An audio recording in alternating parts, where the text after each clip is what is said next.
study. Everything that you do, you need to ask yourself the question, why am I doing what I'm doing? See, everybody wants a ring, but nobody wants to practice. Practice makes progress.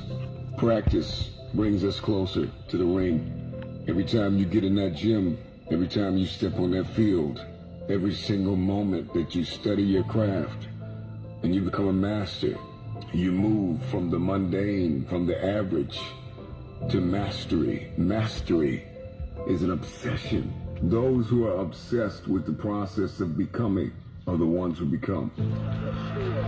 See, a lot of people, they want that gold, they want that ring, but they don't want to put that work in. And in order to achieve, I must understand that I must study. I must study to move from average to mastery. It's the daily battle. It's the daily grind. It prepares us and equips us to win the war. Why do you do what you do? Why do you want what you want? The question is why have you delved deeply into the reason why you do what you do? I need you to take a moment and garner up all the belief that you have left in yourself and in the idea of what is possible to make this thing happen. The process is muddy. The process is murky. The process is dark. The process is cold. The process is going to leave you in places where you're going to feel like you have been abandoned, like nobody believes in you, nobody supports you.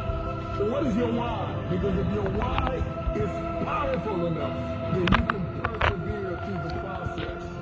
What is it? Find it.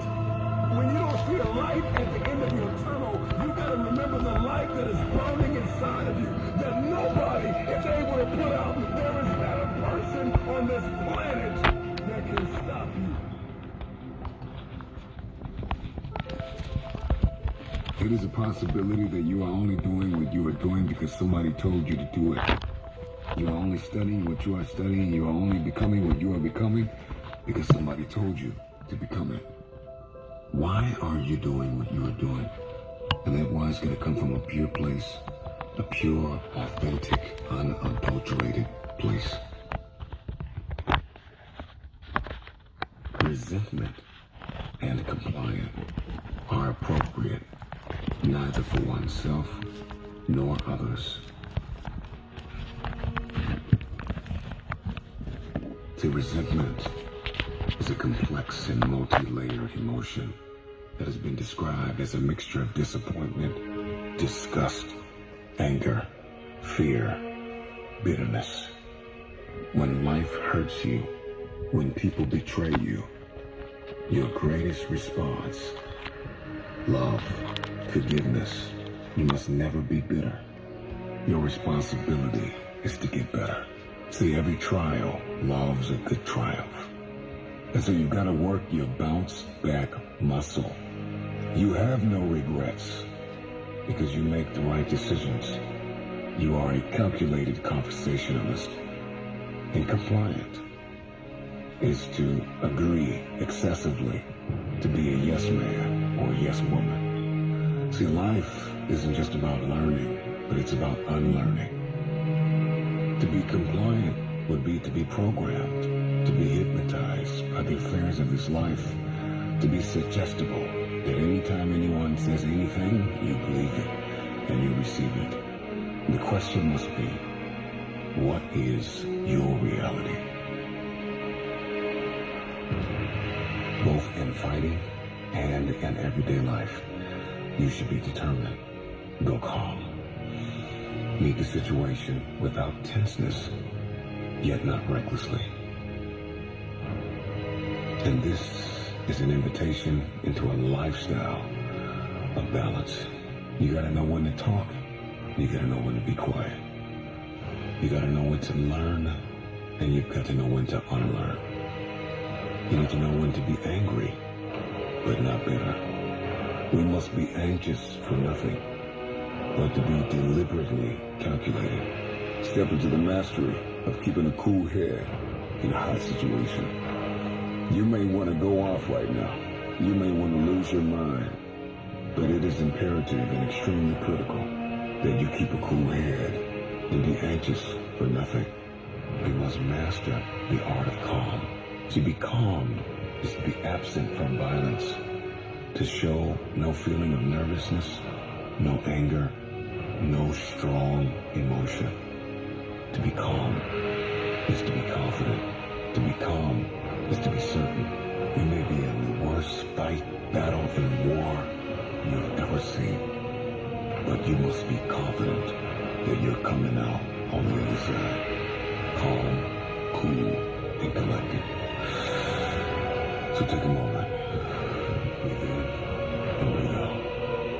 What you have become, you will finish.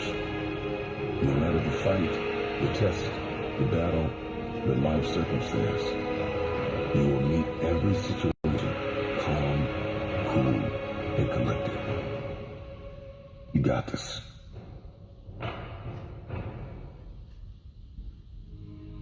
The truth is not what you want it to be.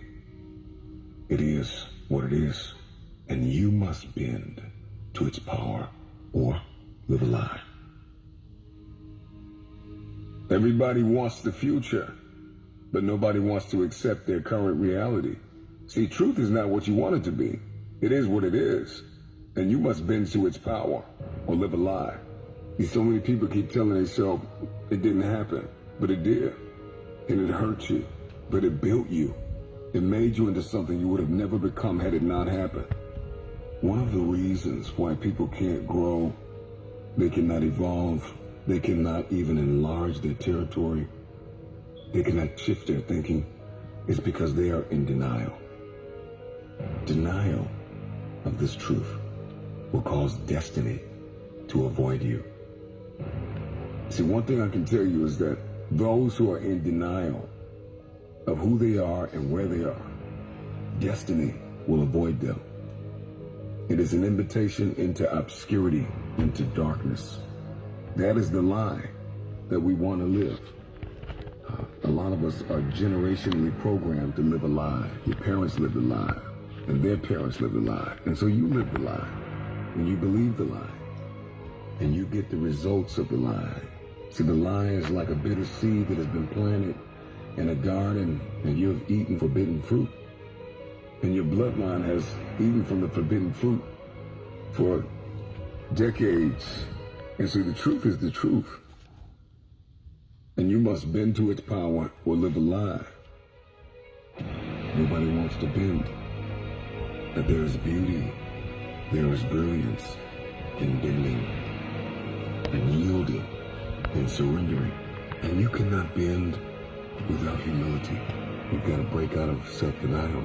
I got to put down my ego. I have to put down my insecurities. I have to put down my pride. And I have to yield. I have to surrender. I have to let go of what was for what is.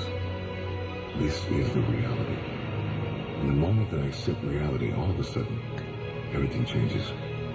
When we accept the truth, and we bend to its power, and we step out of lying into living. This is freedom. The man who lives a lie is the man who is his own prisoner. The truth will set you free. Nothing more. The truth will set you free. Nothing more.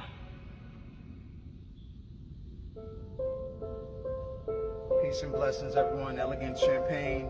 Just early morning AM motivation for my own therapeutic purpose, for like recovering physically and just mentally and spiritually as well. I just pray that it's an inspiration to you as well as my own self. And just whatever you're doing, continue to do it, man. As long as it's a positive cause and a purpose, man, to reach and inspire the lives of others, that's really what it should be for. Listen, God has blessed us all with many different gifts, talents, and abilities, and sometimes we need to really recognize that and utilize that for us to actually really touch and reach the lives of others who may not really understand what their purpose is, and there's a way to incorporate any and everything that God has blessed us with to be a blessing to others. Those gifts aren't for us to keep to Study, ourselves. strategy over the years, So that being and said, achieve the everyone, spirit be inspired. of the warrior.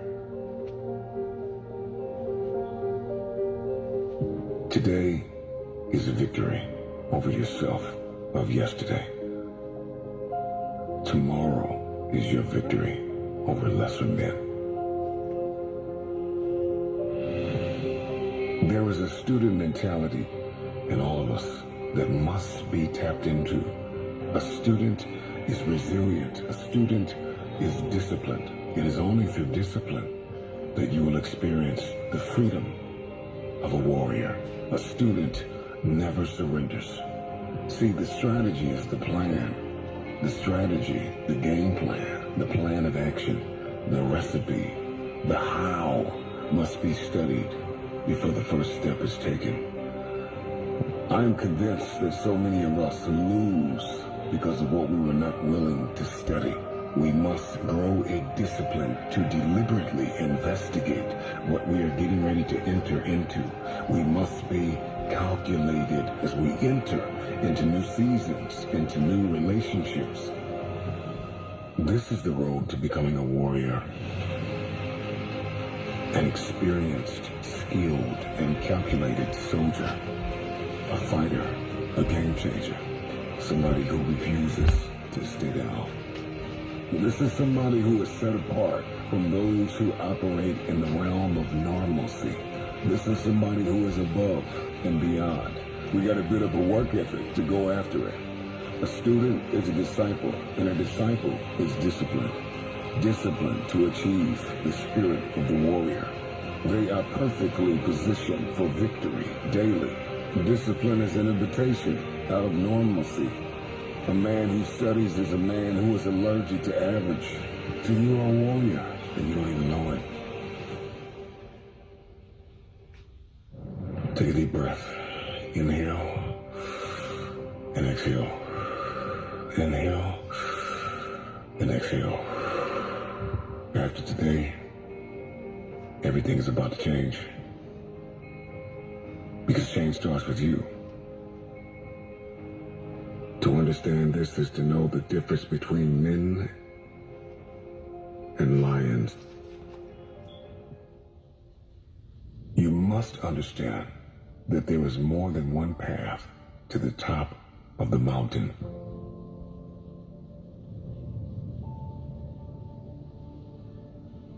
And in this very moment, all you have is all you need. See, somebody lied to you and told you that life is about acquiring more to move forward. And what if I told you that getting to the top of the mountain was not about acquiring more, but about becoming more? That if you can become, then you will find your authentic path to the top. Everybody wants to go to the top, but nobody wants to discover new ways to climb there.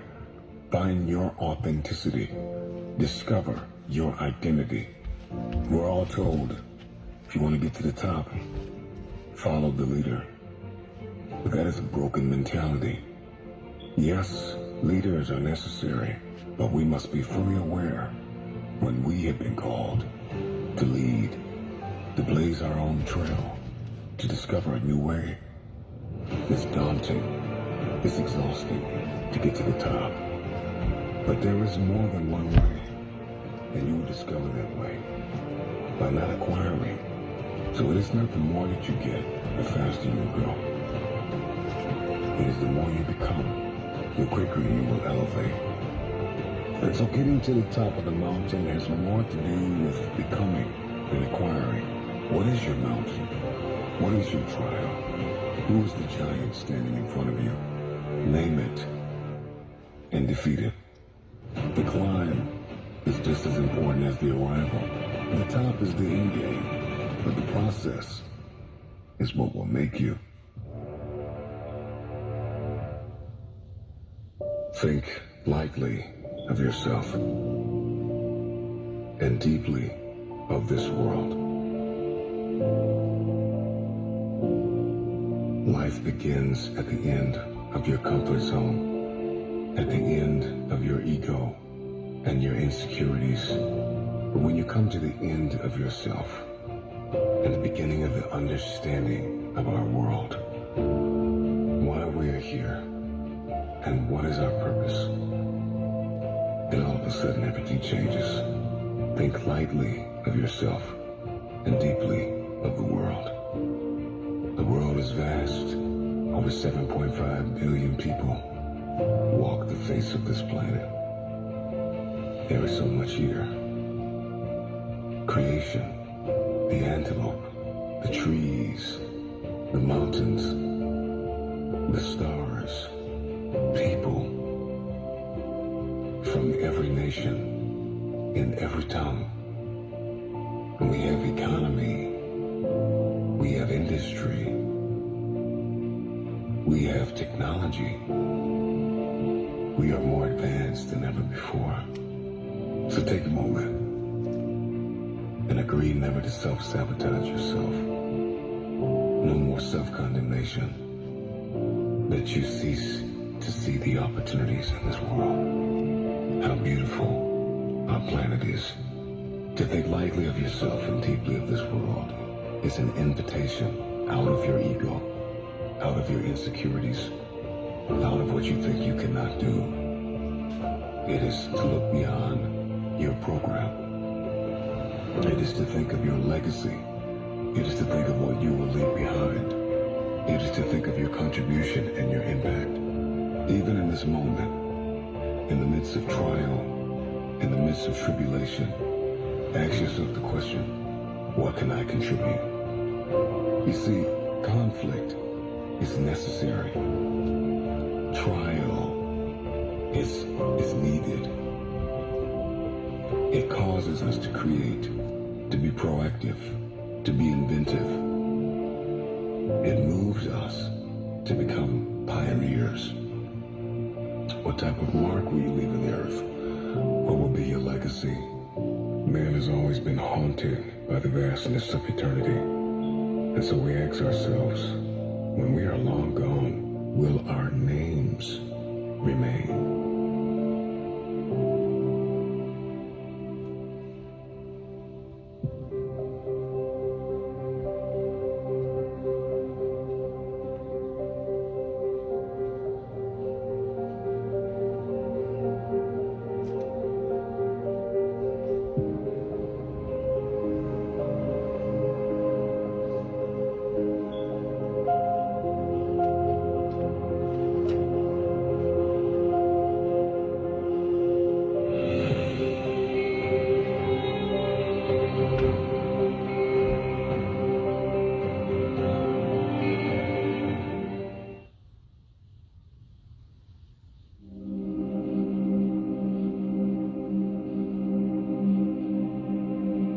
The thing about self-discipline is that it is necessary for everything you do in your life. You have to be self-disciplined. Working out, you got to work out every day. You got to stay in shape. If you want to, if you don't stay in shape, you die. When I'm working out, I always do one extra rep, one extra set, because it's a promise I kept to myself. But working out might not be a priority for every single day because you've got things going on in your business world and with your family and all that. So guess what? It's a priority for my life, so I do it in the morning before my day even starts. If you change your mindset and really focus it on what discipline really is, you start to welcome discipline. You welcome self-discipline into your life. And here's the biggest thing. It's a pattern. It's a pattern I keep of me. I always do a little extra. I always go the extra inch. And the quickest and easiest place to do it is the gym. Because I can always grab one more weight, one more set. And here's what it does. It shifts your identity. The benefit of discipline in my eyes has always been that through discipline, I get things done. I do it in the morning before my day even starts.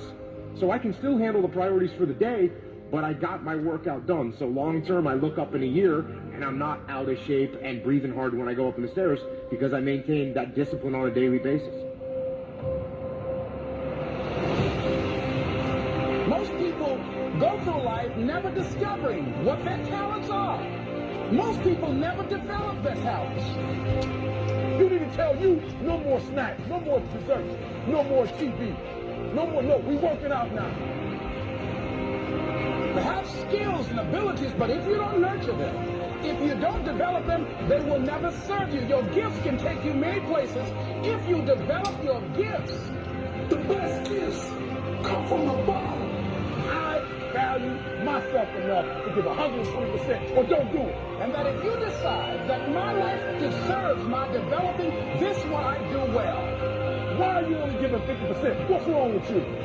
I grant you that if you begin to work to develop your gifts, you'll develop a strong sense of happiness. You'll get a larger vision of yourself. Because part of beginning to get a larger vision of yourself, all of us need some area of our lives where we can have a feeling of competence. When other folk are having a good time, you've got to have the strength of character. You need to tell you that you owe you something. As you begin to develop and expand your skills and your talents and your vision of yourself, you will always be in control of your destiny. I want freedom. And for me, disciplining myself means more freedom.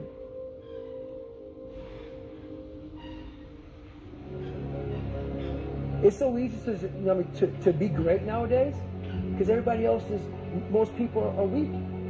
This is a softened generation. So if you have any mental toughness, any ability, if you have any fraction of self-discipline, the ability to not want to do it but still do it. People have a hard thing understand. I hate to run. And what makes me so crazy, it doesn't anymore, is people go, well, why do you run if you hate it? What are you talking about? I don't want to take showers and eat either. I hate that too.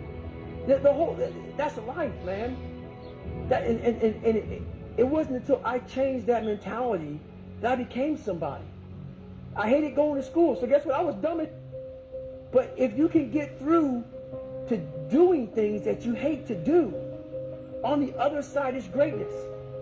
That's what people understand. By me running, I am callous in my mind. I'm not training for a race. I'm training for life. I'm training for the time when I get that 2 o'clock in the morning call that my mom is dead or something happens tragic in life. I don't fall apart.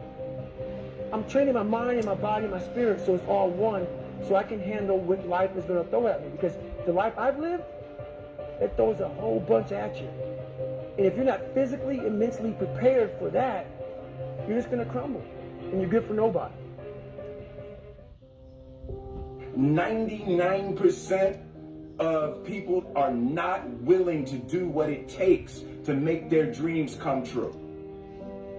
The Marines have a saying, everybody wants to go to heaven, but nobody wants to die. The center of bringing any dream into fruition is self-discipline. You know, something as simple as food and eating. It's not about your body as much as it is about your mind. It's getting command of your mind to be able to choose actions that are in your own best interest. Every day we are choosing that's not in our own best interest. So if the world is attacking you and the world wants to fight you and the world's trying to hold you down, so you're going to kick yourself in the balls? So you're going to stop yourself from getting what you dream. And I think the word discipline has kind of gotten a bad name. We think about it in terms of punishment. I'm not talking about discipline in that way. I'm talking about discipline in the sense that you forego immediate pleasure for the exchange of long-term self-respect. I believe that self-discipline is the definition of self-love. That when you say that you love yourself, that means that you have behavior towards yourself that is loving. Self-discipline is the center of all material success. You cannot win the war against the world if you can't win the war against your own mind.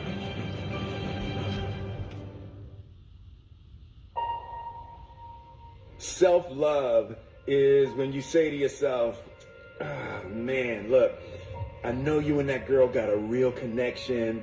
I know y'all vibe, but that's your girl's cousin. So I love you too much to let you do that.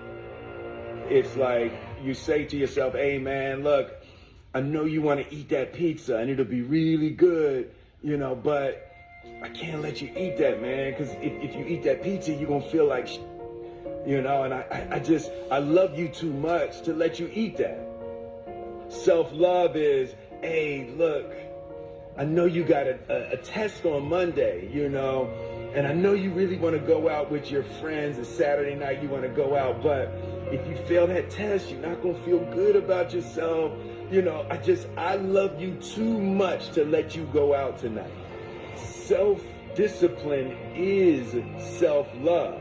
If you want to be happy, you have to love yourself, which means you have to discipline your behavior. The road to sustained happiness is through disciplining your behavior. We tend to base our self-esteem on what other people think. And that's not really self-esteem. Self-esteem is supposed to be how we feel about ourselves. And I was just saying how dangerous it is to allow other people to determine how you're going to feel about you. And it's kind of like looking into a broken mirror.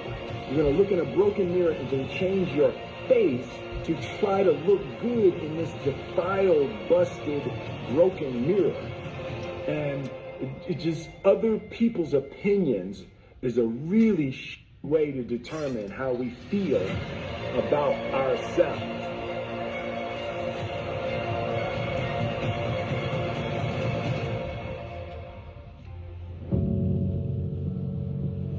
Life can be brutal.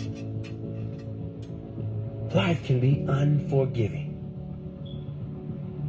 If I had to sum up in one word the difference between the greats and the average, the difference between the successful and the nobodies of the world, one word, one attribute to describe the difference: discipline. If you don't have the discipline, you can forget about the trophy. You can forget about the success, the greatness. All champions have discipline. It's the discipline to work hard. You know, not when everyone is watching, but when no one is watching. When the fans aren't there. When the coach isn't there. When it's just you and your character. The discipline to eat strong, healthy foods when you have other tempting options. When those around you might not be so strong. The discipline to say no when those around you choose to be average.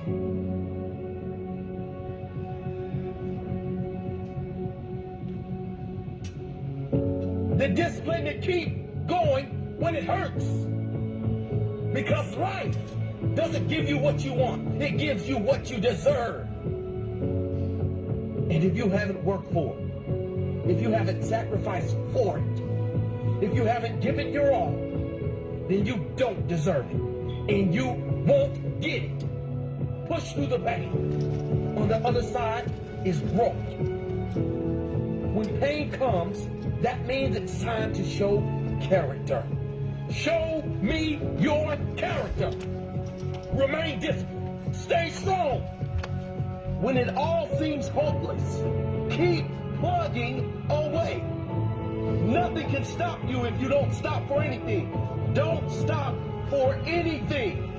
Never break your discipline. Remain faithful to yourself and your vision. When it gets painful, push harder. Push through the pain. You gotta have the discipline to do 11 when your opponent stops at 10. The discipline to keep going when it hurts. Because life doesn't give you what you want. It gives you what you deserve. And if you haven't worked for it, if you haven't sacrificed for it, if you haven't given your all, then you don't deserve it.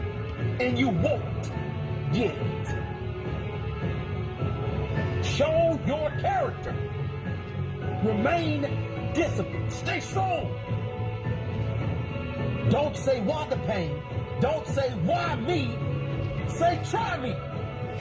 Say, is that all you've got? Give me more. Keep plugging away when there seems to be no hope of victory. When you don't see the results. Hang in there. Be strong. Be brave. Remain disciplined. And your time will come.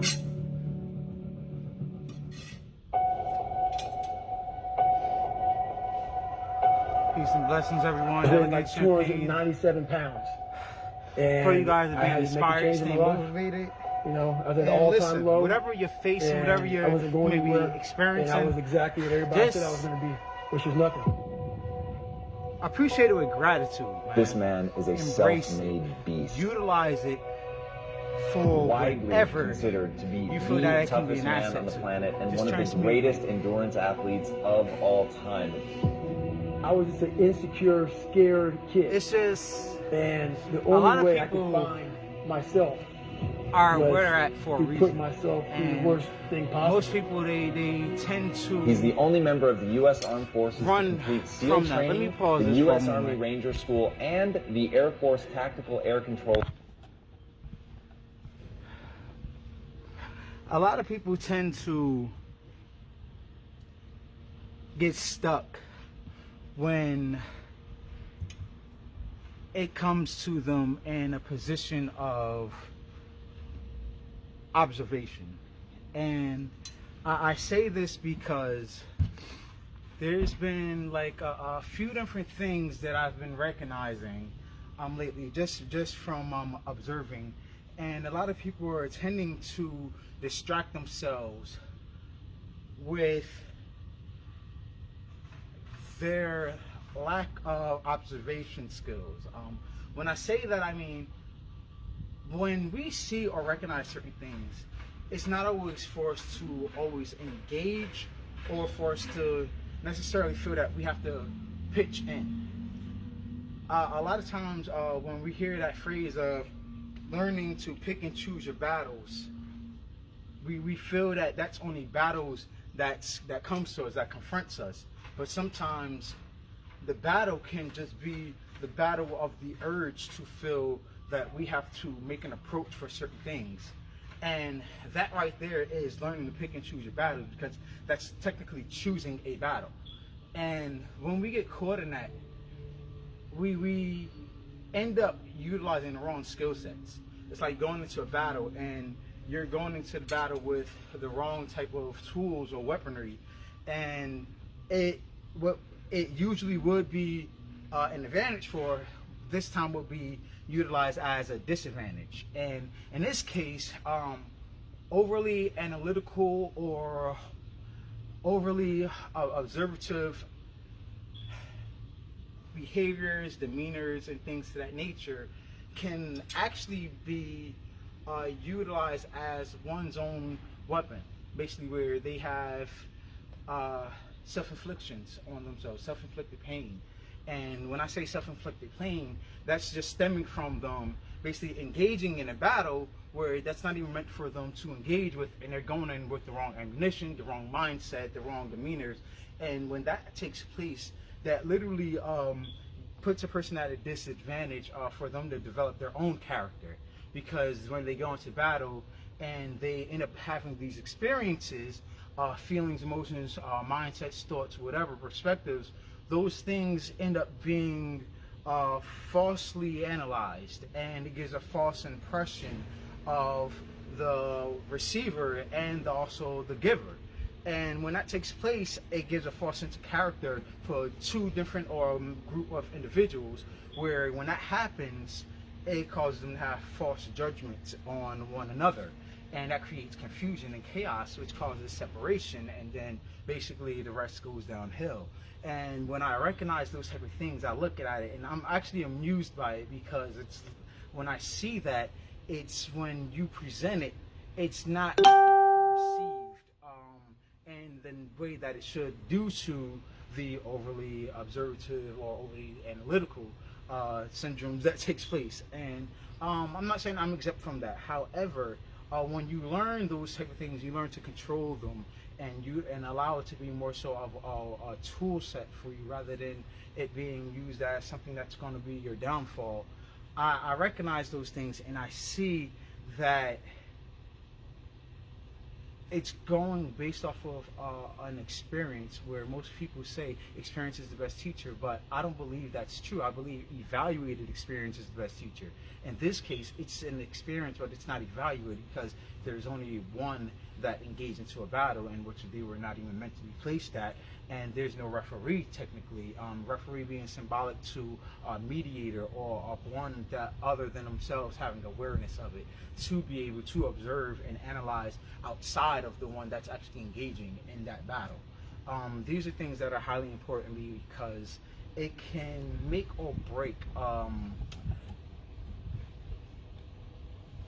massive amount of types of relationships. And when I say that, I say relationships such as like business, family, friends, clients, whoever. It applies, it's universal.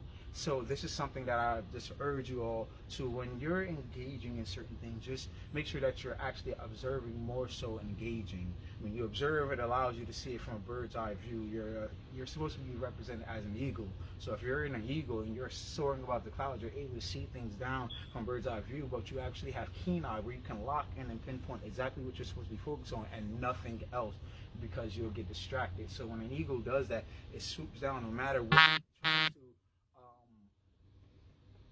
distort or cloud or interfere with his vision. It will still stay locked in, because now it's tuned in not just by its sight but also by rhythm. And when you learn to go with rhythm, whenever you're engaged with anything, even if it's conversation, just understand everything does have a rhythm. Find that rhythm, so that way you can dance rather than you just be fighting yourself all the time. So I just find just amusement in a lot of different things lately, and it's just incredible, because when you're being amused by certain things, it allows you to recognize where you're at in your current state of life. So guys, I just pray that this whole video, this live, was definitely motivation and inspiration to you all.